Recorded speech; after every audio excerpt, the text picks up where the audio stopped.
Good evening, America. I'm Nietzsche Dumas, and this is your Onyx News. Live from Onyx News Universal Studios.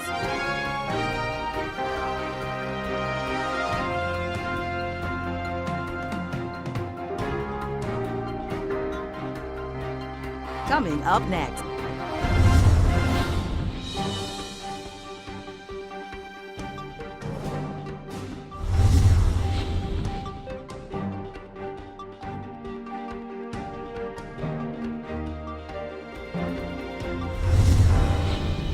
My social media thread is full of chatter about the firing of Gabrielle Union from the hit show America's Got Talent. This was after she complained about a toxic work environment and racially charged incidents on set. Many celebrities are sharing their opinions, including Howard Stern. He recently blasted Simon Cowell, saying that Simon Cowell, the creator of America's Got Talent, orchestrated the release of Gabrielle Union. He is also saying many other things. Onyx News correspondent Dr. Nia G is joining us via phone. Dr. Nia, celebs are speaking out about this quite a bit across social media, but there's a lot of attention on Howard Stern because he was previously one of the judges on the show himself. So he would definitely have great insight. What is his overall take on all of this? Well, he has a show that he's had for years on Sirius Radio, and he was actually on this show for 4 seasons. Well, he actually slammed Howard Cowell, saying the fact that he likes men and he lets them stay. He actually, it doesn't matter what they look like, the size they are, the color they are. He favors men being on the show and actually has issues with women and constantly fire them. There's such a great turnover with women, and he doesn't understand why he constantly replaces the female judges with younger and more attractive women. They have had some really awesome people on there. Heidi Klum, Tyra Banks, Mel B, all who are, awesome in their own right. And then on the male side, Howie Mandel, obviously he's still there. So it's interesting that they're replacing so many people. I think that most people are for Gabrielle Union. Most people are for Gabrielle Union. And she seemed like an awesome asset to the show, in my opinion. Exactly. She is the it girl for young, black, vibrant girl next door actresses. She's done so much in her plethora of acting that she's just a great person. And she's not an entertainer per se to speak, but as we spoke earlier, her crossing over was such a great and fresh, vibrant look to this show. I thought she made it a spectacular judge on the show, and she just brought so much life. And so for them to get rid of her, I definitely don't understand it. Twitter is all abuzz. It even caught the attention of her husband, Dwayne Wade, who's also speaking out against this. They did make a statement, but she says that they're not specific in what it is, nor are they sincere about their apology. And she's really not accepting it until they take the active and correct steps to modify what they've done. In about 30 seconds or less, if it was your choice, who would you put in those 2 empty seats on America's Got Talent? Oh my God. Let's see. We have so many people to choose from. Definitely, I would bring Gabrielle Union back, and I'd probably bring someone like an Angela Bassett. She's an older, more beautiful. She brings a different level, a different flavor to what they would have. And so I would like to see some black girl magic on there even the more. Well, Simon Cowell, I think you need to give myself and Dr. Nia G a call so that we can help you to cast the next season of America's Got Talent. As always, Dr. Nia G, is always awesome talking to you. Thank you again today for great reporting. Thank you, Nietzsche. Don't go anywhere. More news updates right after the break. Most of my family, they never graduated high school or even let alone go to college, so I'm trying to break that barrier. My daughter, Brooklyn, was also a motivation for me to go back to school. It's been so amazing to be able to give our child the life that we kind of pictured us having, even though we didn't really have that. I've been in foster care my whole life. He's so strong to just be able to leave that all behind and still be able to take care of his daughter and be a good husband. Every day after work, went straight to school, studied hard, and it paid off.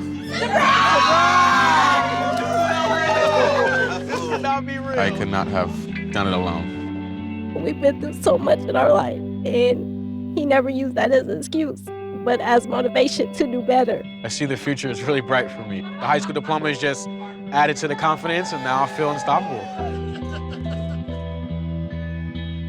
Find free adult education classes near you at finishyourdiploma.org.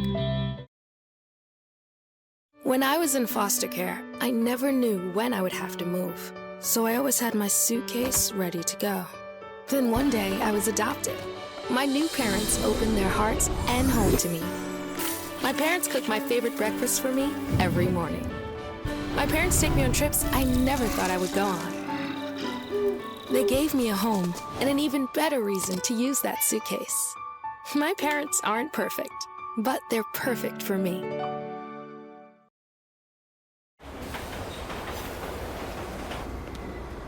Attention travelers. Next Tuesday, a major power outage will cause complete chaos throughout the city. Water, phone, and internet service will be in short supply.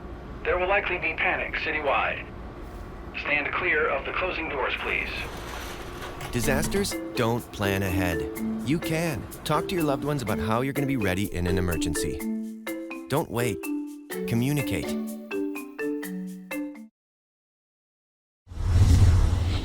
He's sung jazz tunes, he's sung the jingle for Nationwide, but Leslie Odom is stepping out on his own with a new project that is out, and it's a family affair, along with his children, his wife, and other family members. Here to give us more insight and to celebrate what he's doing is Onyx News correspondent Reynolds McZorn.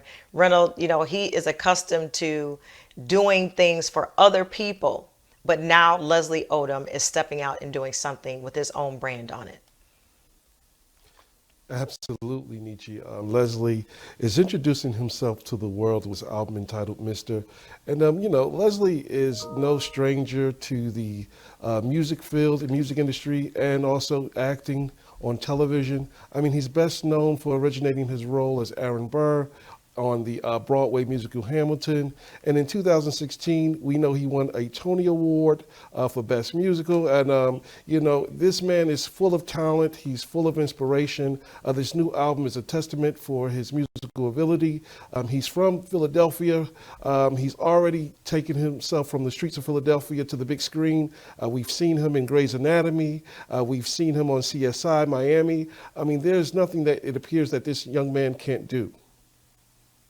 You know, I think it's an awesome story. I love to see when people are taking whatever environment that they're in and expanding and going into different environments. Like you said, Hamilton, Grey's Anatomy, I believe he's doing something that's kind of a scenario similar to The Sopranos that is coming out really soon. And he made this a family affair. So he's doing many, many things. And, you know, entrepreneurship is something that we've talked about quite a bit, expanding our brand, expanding our business. Can you speak to that a little bit? You know, sometimes we can get into certain places and kind of feel pigeonholed or feel like we need to stay in one sector. But Leslie Odom is showing that you can actually do great in a number of areas. Oh, absolutely, Nietzsche. In 2018, he wrote a book called Failing Up, and is actually teaching youngsters how to aim high and achieve their dreams despite when the road gets difficult. So he's a living testament to the importance of sticking with the dream that you have inside. I mean, I think this album is going to be a testament of his overall ability. We'll be hearing original pieces from him, and this is going to be exciting in this season. It is, and it's an awesome example of exactly what to do from an entrepreneurship level. The book you said, tell me more about that. You said it's a book for children? Well, it's a book for youngsters. It's called Failing Up. It's called How to Take Risk, Aim Higher, and Never Quit Learning. And it's a book that he wrote in 2018. It's centered for youth, but I think adults can also read this book because, you know, there's certainly adults that's still struggling to meet their goals and meet their dreams. And this book can serve as an inspiration to those individuals. Leslie Odom, you know him as the voice for the Nationwide jingle. You've heard him in jazz samples and jazz projects. You've heard his voice on many, many things and also seen him on the big screen in many, many areas. And now you get to listen to him through your ears, through your audio, through this project that he has created, complete with his family members, his wife, his children, all within this compilation, within this project. As always, Reynolds McDorn, thank you for great reporting. Always a great conversation with you. More conversations that interest you coming up right after this.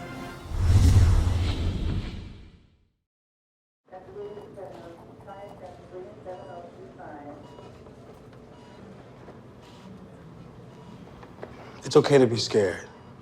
You don't have to be so strong.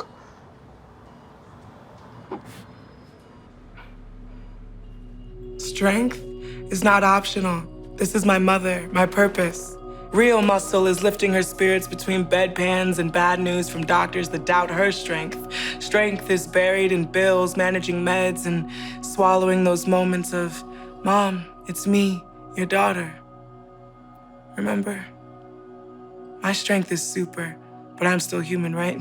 Look who's here. There she is. Thanks for your patience. How you feel? If you're caring for a loved one, visit aarp.org/caregiving for care guides and community, or call 1-877-333-5885.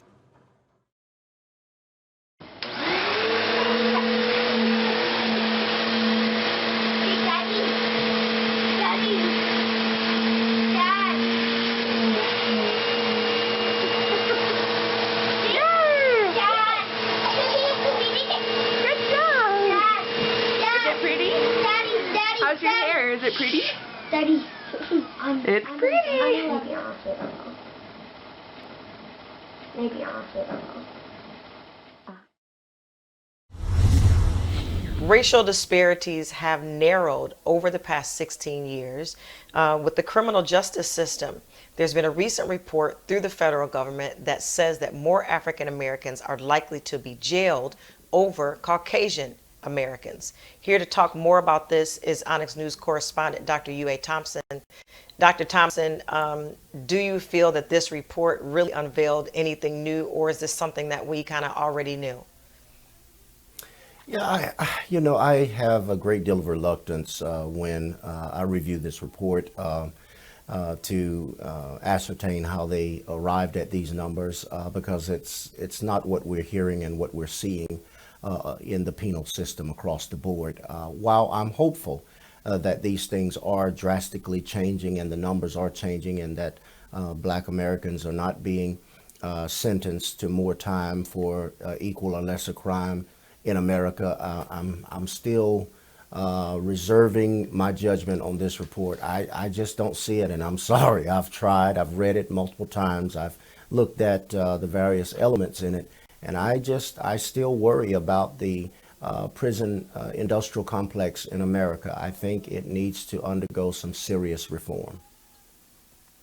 I want to read something else that they said that they found in the report. Let me read this. Among the other findings that were in the report, which is based on numbers from the Bureau, the FBI, and other national statistics, here's what the report said: that African American men were in state prisons at 9 times the rate of white inmates in 2000, which dropped to a still 6-1 by 2016. They also said that Black women were imprisoned at a rate of 6 for every white inmate. It also says that the disparities between Hispanic people and white people also shrunk across all categories since 2000. What do you have to say about this, Dr. Thompson? Well, I don't think any progress is progress if the numbers are not equal. I mean, so I'm not going to shout about something moving a couple digits here or there. I mean, when we get to the place in America where everyone is treated equal, everyone is being sentenced equal, everyone is getting equal treatment in due process of the law, then I'm not going to rejoice over just a little motion, because that can in and of itself be false hope and misleading. And we've seen our bubble burst so many times. We have to get to the place in this country where we're living out equality, that we're seeing each other as brothers and sisters, and that a white counterpart is no better than me because I'm Black, and I'm no better than them because they're white. We have to treat each other with mutual respect, and we have to receive equal treatment under the process of the law. if a crime is committed, regardless of the race, the nationality, where they come from, whatever, it should be the same, regardless of what the person looks like, what they do for a living, professional, unprofessional, takes a bus, takes a car, rides the train, whatever the scenario is, it should be the same. Hopefully we'll get to, you know, we've had these conversations before about having things be equal and it not be race oriented. And so hopefully we get to a place in 30 seconds or less. Give me your last comments on this. I long for the day when the scales of justice, the lady who has them balanced will truly exemplify that in the American culture. Truly they'll be balanced for all Americans and not just for some. Well, thank you, Dr. Thompson, for the conversation today. Always great talking to you. Absolutely. More conversations about upcoming news right after this break. Do you have trouble falling asleep or wake up with a sore neck or headache? Then it's time you discovered MyPillow. Hello, I'm Mike Lindell, inventor of MyPillow. Just like you, I had problems sleeping. 10 years ago, I invented MyPillow. It took me 2 years to develop because I wanted to have everything you would ever want in a pillow. I made sure that you could adjust my patented fill so you could have the exact support you need as an individual regardless of your sleep position.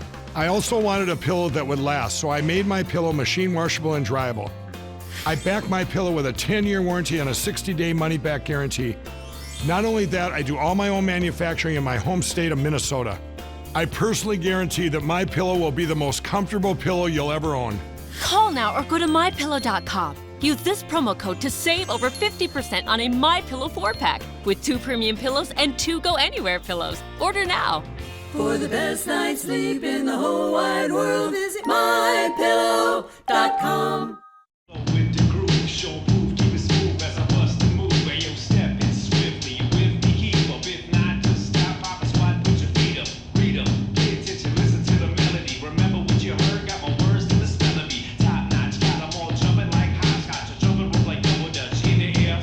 Show me what you got, keep it hot like the heater. You thinking you a treat, cause you're sweet, but I'm sweeter. Leader of the pack, cause they all stay behind me. I'm old school, you don't skip tracks, you rewind me. Find me, working on my craft.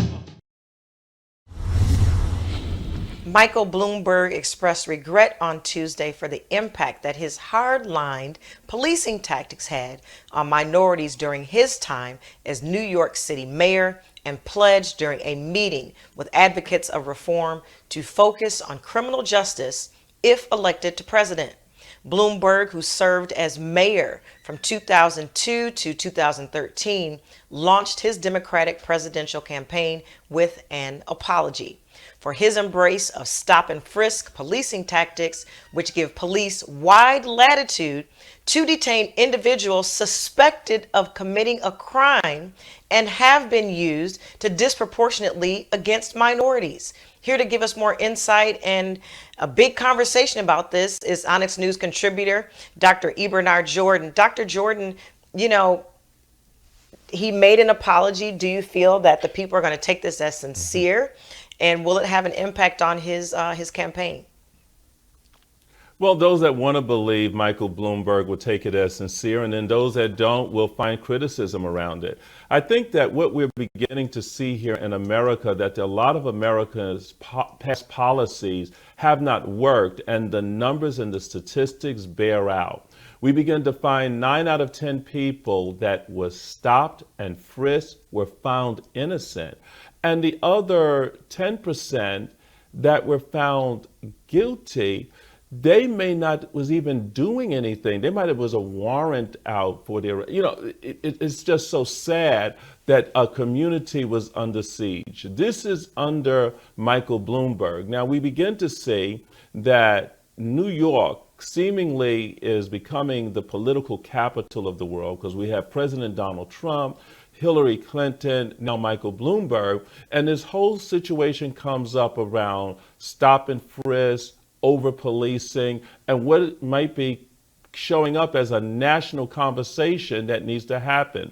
What I will give kudos to Mike Bloomberg is that he at least got in front of the story and cleared the way and said, you know what, I made a wrong judgment.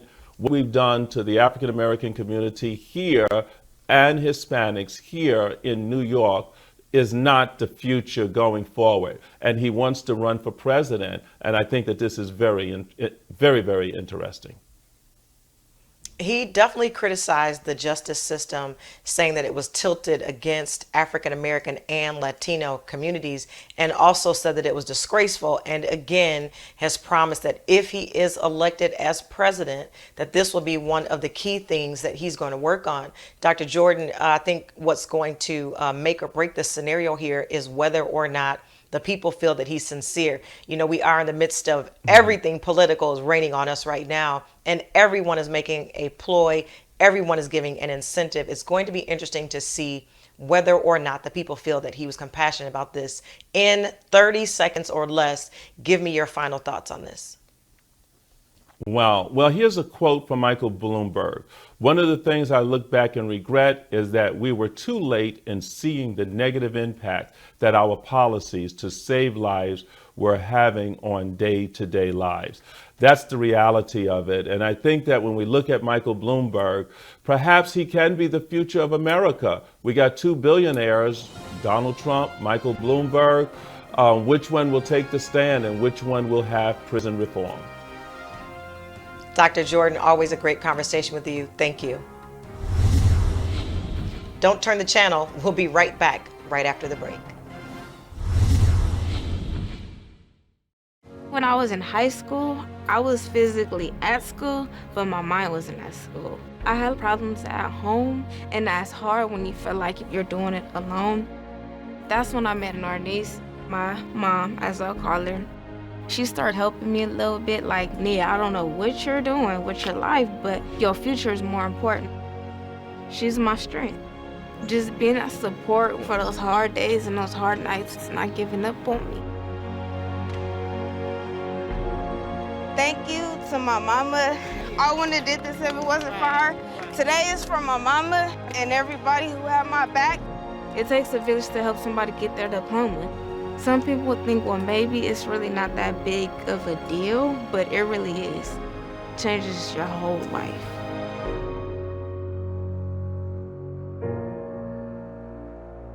Find free adult education classes near you at finishyourdiploma.org. Most of my family, they never graduated high school or even let alone go to college, so I'm trying to break that barrier. My daughter Brooklyn was also a motivation for me to go back to school. It's been so amazing to be able to give our child the life that we kind of pictured us having, even though we didn't really have that. I've been in foster care my whole life. He's so strong to just be able to leave that all behind and still be able to take care of his daughter and be a good husband. Every day after work, went straight to school, studied hard, and it paid off. I could not have done it alone. We've been through so much in our life, and he never used that as an excuse, but as motivation to do better. I see the future is really bright for me. The high school diploma is just added to the confidence, and now I feel unstoppable. Find free adult education classes near you at finishyourdiploma.org. Chicago Mayor Lori Lightfoot fired the city's retiring police superintendent on Monday, citing ethical lapses that included telling lies about a recent incident in which Eddie Johnson was found asleep at the wheel of his car after having been drinking. Named to the job in the wake of a police shooting that killed a black teenager, Johnson was dismissed after the mayor reviewed an inspector general's report and video evidence related to the night in mid-October when officers discovered him unconscious in his SUV at a stop sign.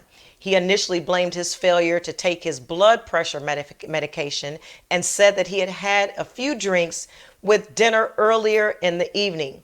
Jay Shakur via phone is here joining us from Washington, D.C. with more. This is interesting. You know, the officers didn't conduct any sobriety tests and they let their boss drive home. So, Jay Shakur, talk to us about this. Yes, Nietzsche. I think, quite frankly, this whole situation going back to October is just irresponsible on both Eddie Johnson's part and and the policeman that did not do a sobriety test. If you look at this, while it is responsible, I think this dismissal of Eddie Johnson is more of a structural move that is a long time coming. Looking at and considering the facts under Eddie Johnson this year alone, 2,300 people shot. Looking at just violent crimes now, 2,300 people shot, 424 people were killed, and this is from January 1st just up until October 24th. And so I think this dismissal and this whole ordeal with Eddie Johnson causes the constituency, the citizens, and even hopefully the leadership to ask the question and consider the perspective. Well, yes, Eddie Johnson, you have expanded and rolled out surveillance and body cameras, and yes, you've even increased the force by a number of about 1,000 officers. But what are you doing structurally in terms of quality and not quantity? And Lightfoot even says, and this is probably one of the few things I personally would agree with her upon, she even said that this move is about culture change, and saying that culture change must start at the top. What's interesting here is that there was no sobriety test given. What's your thoughts on that? No, I think it's unfair. I think it's a bit of hypocrisy because just because you enforce the laws does not mean that you're above the law. Does not mean that you're above protocol either. I think that is irresponsible, and I think it shows a bit of hypocrisy and double standard that people who tend to execute and enforce the law have. Yeah, because the simple fact is that anyone who has been under the influence has the ability to affect the lives of others. And so Yes. the fact that there was not a sobriety test in this situation is quite interesting to me. In 30 seconds or less, give me your final thoughts on this whole scenario. I think it again. As I said, it's a long time coming. I think Mayor Lightfoot's handling of the situation, she did it unbiasedly.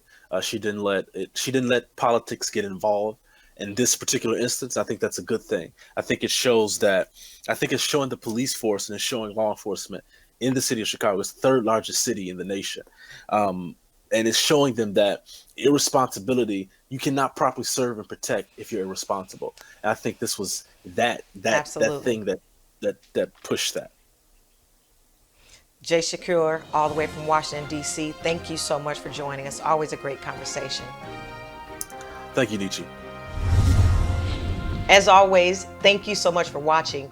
Don't forget to hit the subscribe button and the notification bell so that you'll be alerted every time that we release a new video. You can also stay connected to Onyx News via Instagram, Facebook, Twitter, and YouTube. I'm Nietzsche Dumas. Thank you again for joining us. And remember, stay woke, America.